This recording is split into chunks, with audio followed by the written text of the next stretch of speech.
What you're about to experience is one man's quest to see beyond the tumultuous period we're in and to envision what lies just beyond our grasp, yet well within our reach. Welcome to Larry Rifkin's America Trends, where the future has arrived, and it's just in time.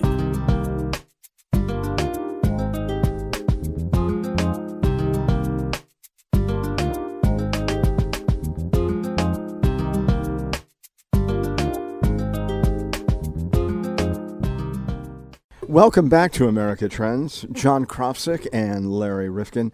And John, the last episode that we posted, and I refer anyone listening to go back and take a listen to it, about the active shooter study that was done by the FBI. And we had the woman at the FBI who was directly involved in that. So that would be an interesting prelude to what it is we're going to be presenting today. Yeah, she was very good. That was really good information, and that was a good episode. I enjoyed that episode. Yeah, very interesting, and unfortunately interesting because we have to deal with this problem. That was Catherine Schweit.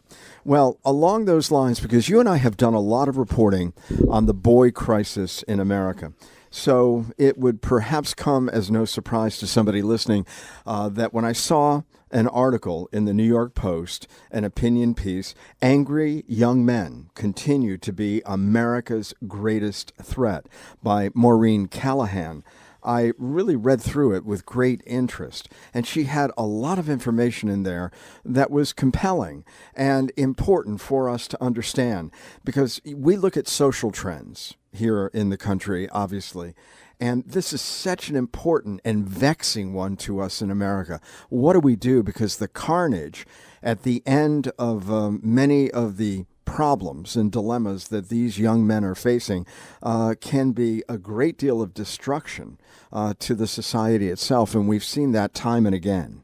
Well, I think all the mixed messages, too. I think the media sends a lot of mixed messages. There seems to be a push, and I got no problem with it, pushing women forward, but somehow you got to get both genders to kind of get in there and make them, everybody needs to work, and everybody needs, I don't know, the media sends such mixed messages that I don't know how we're ever going to get a grip on this, really, at this point in time. Well, the boys are struggling. They really are. The girls, again, see a much greater horizon for themselves than the boys do. And we have such incredible data out there. And again, if you're interested in this topic, go back to previous episodes we've had with Leonard Sax and Warren Farrell. Look those up. They're way back in the numbers. I mean, we're already up, John, to almost 300 episodes. It's amazing. I mean, it really is. But please, it is worth your time if you're somebody who wants to understand this issue better. So Maureen wrote this column on the heels of having written, John, a book about the man she calls the most meticulous serial killer of the 21st century. Now, that book is called American Predator, the hunt, again, for this meticulous serial killer. The point, though, that I want to raise, we do get into the serial killing element of this, but then we move into the mass shooting element. And they're very, very different. But I wanted to make certain that we could cross that line. And where it crosses, I think, is where we see boys, oftentimes fatherless, who are in real pain in our society. Yeah, I was just going to mention that. I think we have a real problem with family in this, and I think all children need a father and a mother of some type to, so they know, what's right, what's wrong, how to act in situations. Oh, absolutely. No, the fathers are so important. And I recall when Warren Farrell and I were talking, he said that basically if you wanted to put a label on a prison, it is home of fatherless boys. I mean, that's what he said. I remember that so vividly. Well, we do our best with Maureen Callahan to plumb how it's possible for this virulent strain of anger to rise up and inflict so much pain, John, on our society. And we don't want this to be the new norm. We really need to talk about this and figure it out. So this is about the fourth attempt we've made on this podcast to grapple with it, deal with it in depth. And I think you're going to find it very, very compelling in terms of the material.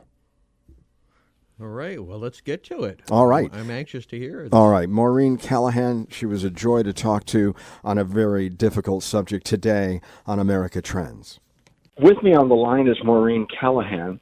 She's an award-winning investigative journalist, author, columnist, and commentator, and she has covered a range of stories, pop culture to politics.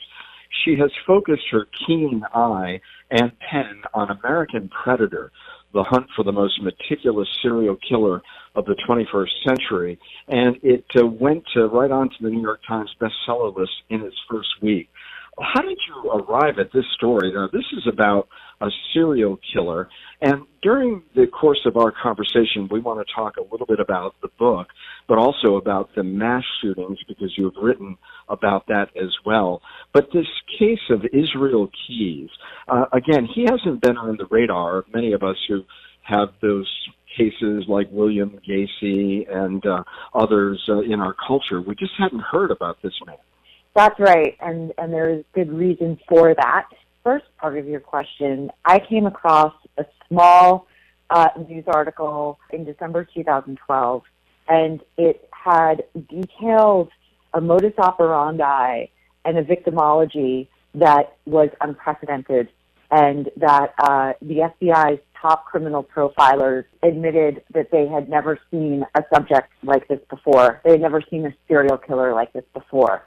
And not only that, the piece made abundantly clear that the FBI had this individual, Israel Keys, in custody for at least about 9 months at that point, and had been keeping his identity and existence a secret from the American people, even though he had spent at least the past 14 years killing all over the United States of America. So I knew that this was going to be a really rich, layered story to dig into, and that there were going to be multiple mysteries wrapped within each other. And that indeed was the case. I spent about 5 years working on this story and reporting out this book and talking to the case agents who worked it, and ultimately had to sue the federal prosecutor in this case when I realized they were hiding very key materials. And so it really became one of the wildest stories that, as a reporter, I've ever encountered.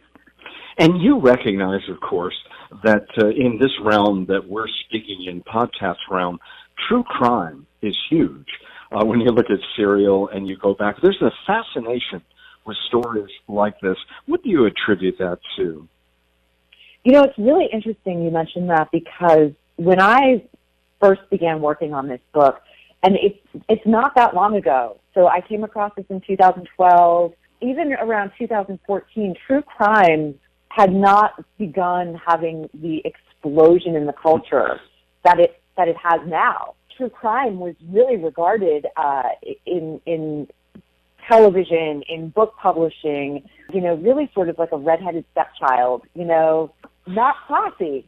But then you had projects like Serial, Making a Murderer, The Jinx, most recently, I'll Be Gone in the Dark. And these have all, whether the platform is podcast or radio, whether it's documentary, book, each of those projects not only told their stories in an incredibly sophisticated and smart way that did not speak down to the consumer of those stories, but they also had real-world impact in moving those cases forward. So I think that is really attributable to much of our current fascination with it. It's what I hope for this book. I think there are multiple ways in which this Keys case can be moved forward. I also think that we are just ultimately fascinated with those who walk among us in wearing what one expert famously coined it as the mask of sanity. Well, I go back to In Cold Blood with Truman Capote so many years ago, and then the story of Jeffrey McGinnis. I mean, there are so many of these stories. And then, of course, the O.J. Simpson case and the way that that has been dramatized. There's so much about this. And then I think you pointed out in an interview a Dateline in 48 hours. Maureen, while you spoke highly of the work of the FBI at the onset of this case, you also say in the book that American Predator is one book that the FBI doesn't want you to read. Why is that? It's so interesting because when I began this book 5 years ago, the Bureau gave me what agents told me was unprecedented access to them. I was allowed to ask them anything, and they were allowed to talk to me about anything that they wanted to regarding this case. So I was, in deep with them for about 1.5 years, 2 years. I would speak to them once a week, every week. We went over this case in granular detail. But about 2 years in, suddenly the Bureau cut me off. And I thought that was very interesting and weird.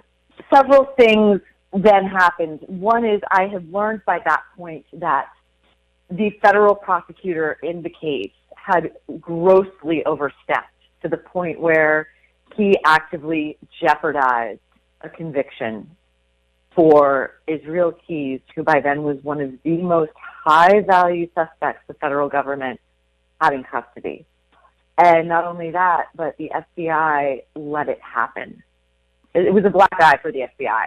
Secondly, I thought, okay, there's some really interesting omissions here. One of the biggest blank spaces in the whole narrative was Israel Keys' background, his childhood, how he was parented, his adolescence, his time in the military.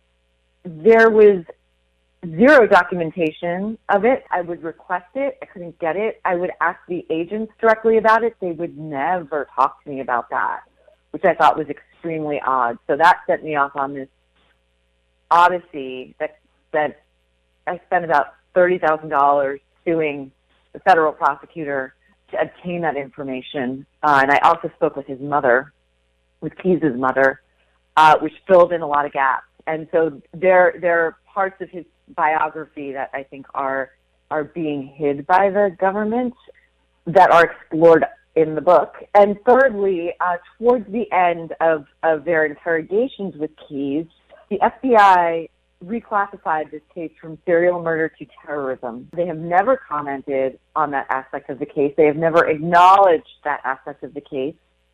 I know of at least one other news outlet that since the publication of the book has gone to the Bureau and asked why this reclassification. I provided them documentation proving it literally on FBI letterhead, reclassified terrorism, and the Bureau is still denying that they ever reclassified it. And yet, it does seem to me that it was a sense of serial killing, throughout this entire process. But it was so unusual that somebody could have lived a life and been in the armed forces with so little about their background being known. 100%. This was the thing that really struck me as, at best, bizarre, at worst, alarming. So when Israel Keys goes to enlist in the United States Army, for one thing, why is he enlisting in the Army? He was raised by parents who hated the federal government, who were preparing for a race war, who lived off the grid. So why is he joining the Army? Number two, how is he joining the U.S. Army? He had no birth certificate, no social security number, no passport. He never saw a doctor. He had no medical records. He never was enrolled in school. He had no educational records. As he told the investigating agents, I didn't exist on paper. How did he enlist in the U.S. Army? I went to them while I was reporting the book and said, even in 1998, so we're just a little shy of, 9/11 era strictures in place, could someone without any documentation enlist in the Army? And they said, absolutely not, no way. So how and why did this happen? And that, of course, calls into question a lot about the all-volunteer Army and how desperate we are for recruits. But that's a whole other story. But your book, dealing with a serial killer, and I'm not certain exactly why the terrorism appellation was put on the case. But with that said, that moves me directly into another area that you have written about, not in a book form, but in a column form. Angry young men continue to be America's greatest threat. So here we're not talking about serial killing, we're talking about mass killing. Troubled white males primarily committing these mass murders with growing regularity. And there is a nexus, you think, between the two. I do, and to the military aspect of this, my theory is that the military saw something in Keyes that would make him a highly valuable recruit. Now, he had spent, as many of these young men who I wrote about in this separate column about angry young men, mass shooters in America, and they typically tend to be overwhelmingly white. They're usually around the same age range, early, mid-20s. Like Keyes, they exhibit a fascination with guns at a very young age. They typically are loners. They have a very difficult time socializing among their peers, with girls. They tend to get drawn into their own worlds, video gaming, first-person shooters. There are typically red flags along the way that, for reasons we don't know, go unnoticed. And there is just a buildup of rage that the shooter somehow determines must be expressed by mass carnage of innocence. And part of the payoff, I do think, for a lot of them is renown of some kind. Up until this most recent spate, where there were 3 mass shootings in 1 week, which I don't think this country's ever seen before, the media would constantly show the photo of the shooter, use the name of the shooter, and now there's been sort of a pullback where the name is used once in the initial reporting and then it's simply the shooter. And I do think that is progress in the culture in some way. It's small, but it's part of the epidemic that I don't think we discuss enough. When these shootings happen, typically everyone retreats to their side of the aisle. And Republicans talk about the need for mental health reform, and Democrats talk about the need for gun control. And there's no conversation happening about the root of this epidemic, which is, why is this country producing so many angry young men who seek to express their rage in this singular, unthinkable way? Absolutely. And I want to get back to all that, but I do have to ask you, because you're a really thoughtful writer, when you think about it, I mean, those who've been glorified the most in the culture as it relates to true crime would have to be the Ted Bundys of the world, the Wayne Gacy's, Charles Manson even, and all of these before social media. I mean, we can only exponentially increase the impact by way of social media. Are you at all worried that Israel Keyes' name was not known to the public before, but now as a result of your very successful book, it will be? I've thought about that a lot while writing this book. I make clear in the book that I don't think of him as really even human. I think of him as a complete aberration. He really took care in terms of the details of his known crimes. I included only those things that go to establishing a modus operandi in the way he liked to take and torture and kill people, because I think those things will potentially help locate and identify other victims. I think there's a lot that law enforcement can learn from this case, and in fact, that's part of the reason the Bureau agreed to participate in the book in the first place. The other part was that the public's help is desperately needed in potentially generating leads to identify and locate other victims. Part of the unfortunate feedback loop that we live in, and this has been going on since really FBI agents and profilers began publishing their own books, is that the bad guys learn from these texts as well. He's told the Bureau that he first read John Douglas's Mindhunter when he was a teenager. After that, he read Dark Dreams by Roy Hazelwood, and he got ideas from that. When he told them, I've been learning from you guys, they were stunned. These individual agents were stunned. And so it's something that I thought about a lot while I was working on the book.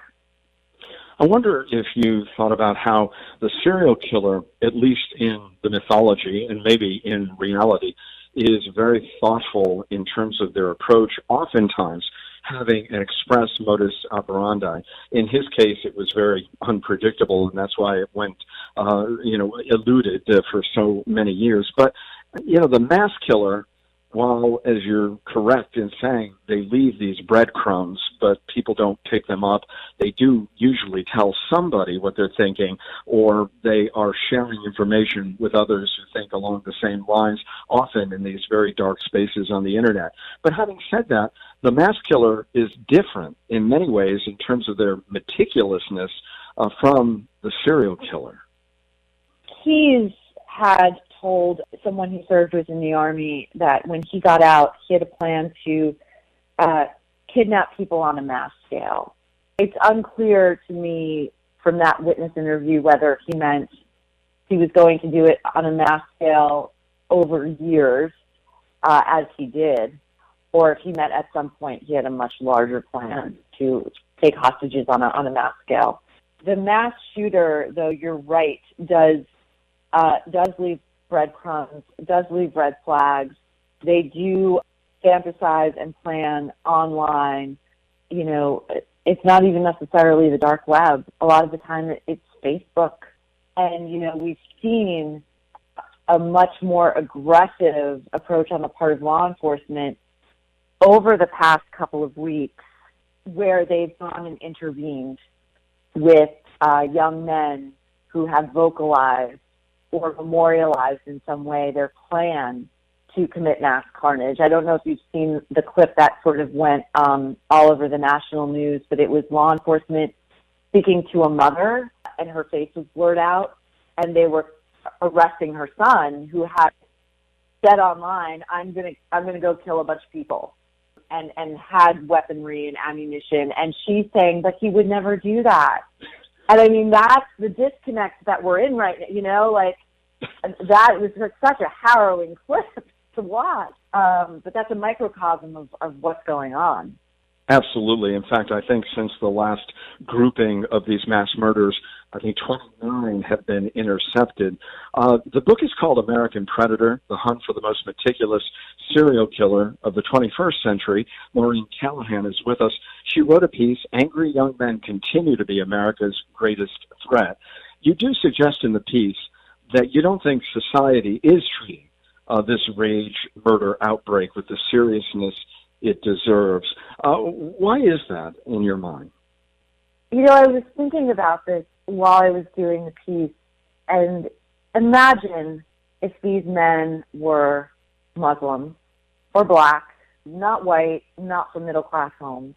I think this country would be far more alarmed. I think this country would be in the street demanding that action be taken. I mean, we have not had a successful terrorist attack on American soil since September 11th. These acts of carnage are regular occurrences that, as I wrote in the piece, we have decided to somehow just live with them, as if there's nothing we can do, as if there's this infection in our body politic that we're treating as chronic rather than something to be rooted out and solved and destroyed. It boggles the mind. I don't understand it. Further, you go on to say that President Trump is writing. Now, you did not say fueling, so fueling would be my words, at least distinguish between writing this anger, wittingly or not. So his culpability in all of this, what would you say? Well, I think that what Trump tapped into in the 2016 election, and it was something that eluded Hillary Clinton, was the deep sense of rage in this country. The Americans who felt that they had been forgotten about, left behind, considered the deplorables, looked down upon, not part of the protected classes that the left otherwise is so keen to tend to. And I think that he tapped into something that wasn't just a moment. I think that it's still very much with us. There's a lot of rage in the culture right now. That's a big existential threat to begin to tackle. But what I advocated for in that column was, some kind of mobilization from the White House on down, some kind of designated task force, whether it's made up of mental health professionals and sociologists and criminologists, to begin to try to answer this question: why are so many of America's young white men so angry? It's interesting because I did another podcast about the long Southern strategy, totally different subject. But when I was asking why is it that so much of this was so well planned for such a long period of time and continues, well, the author, who is a scholar of Southern history, said, equality doesn't look too good when you rule the roost for as long as, well, in this case, and I'm a white male, so I'll say it, white males have. And yet it was really interesting because you opened up your column subsequently to reactions from your readers. What would you say about the typical reaction to your column? It was so interesting. I mean, I was immediately deluged by reader response, hundreds and hundreds of emails, all offering their own theories.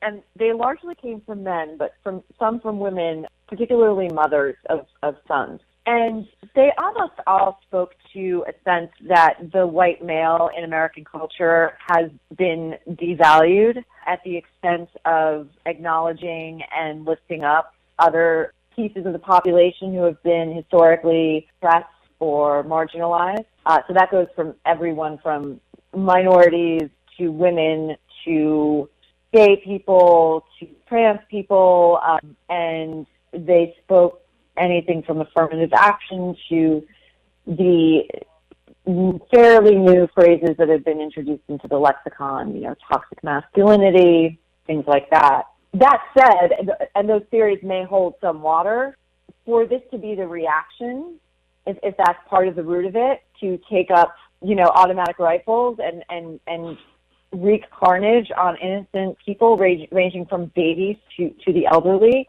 I mean, you've got to be kidding. None of the other suppressed or oppressed classes in America have ever done the same thing.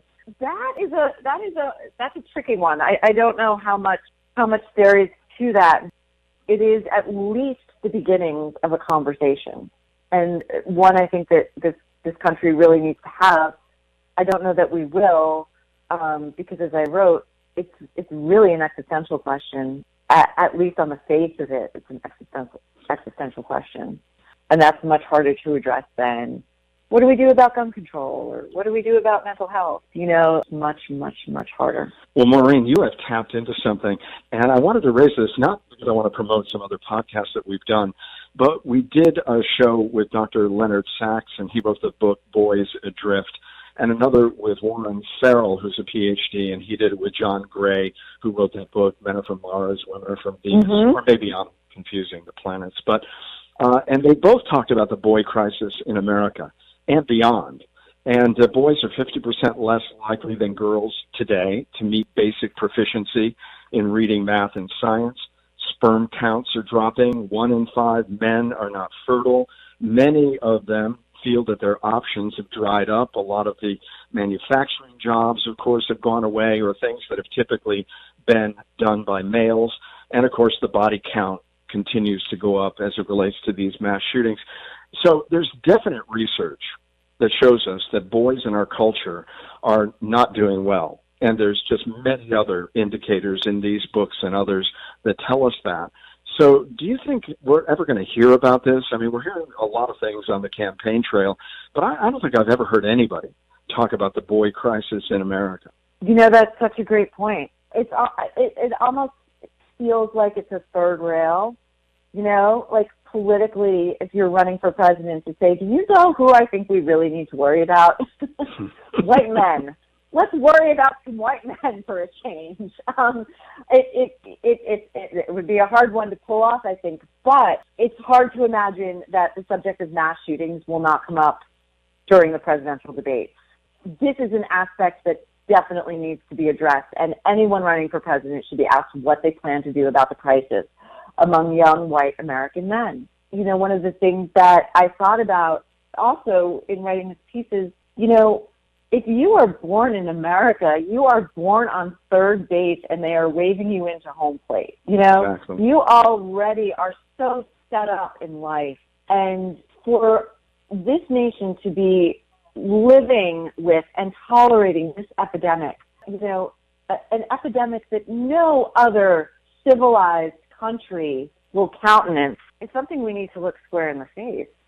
In the book that I was referencing by Warren Farrell and John Gray, they look at the origins as threefold: purpose void, a rise of ADHD, and of course a lot that relates to medication.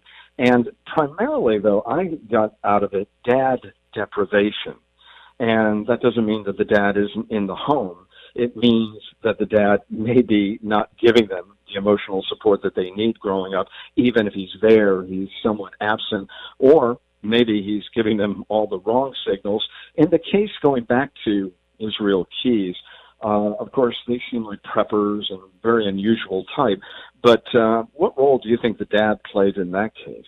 Oh my God, the dad is huge. And in talking to the agent who was tasked with learning as much about his family history as possible, his family of origin, she said he rarely mentioned the father. And I said, why do you think that was? And she said, because he's the biggest piece of this puzzle. The father, so Israel Keys was one of 10 children, the second eldest, but the oldest boy. And he very quickly became the de facto father because his own father was often off in the woods praying for hours. And the agents all believed, as did many of the men who served with Keys and his commanding officer in the Army, that Keys had been severely abused by his father. He targeted among his victims. He really had no victimology. He would go after anybody, but he did have a penchant, I believe, for mothers and children. And I believe it was because he had so much rage at his own mother for not protecting him from his father. The father actually wound up dying suddenly on a train trip. I believe they were on the eastern seaboard somewhere, but the lead case agent told me that based on nothing but his gut, he would never rule Israel Keys out in his father's death. Well, Maureen Callahan, we are not going to solve all of these problems today on our podcast, but at least we're having a conversation that is serious about it, and I think that is a really important contribution, and I thank you for helping us to make that. Maureen Callahan, American Predator, and we'll read your columns as we do in one of the New York papers and many others, I'm sure, around the country, and I thank you so much for joining us on American Trends. Thank you so much for having me. It's been such a great talk. Hey, Larry. Yeah, what's up, I John? got some exciting news for you. Well, let's hear it. We're part of the MHNR network. And where can we find that? That's mhnrnetwork.com. I'm going there right now. All right.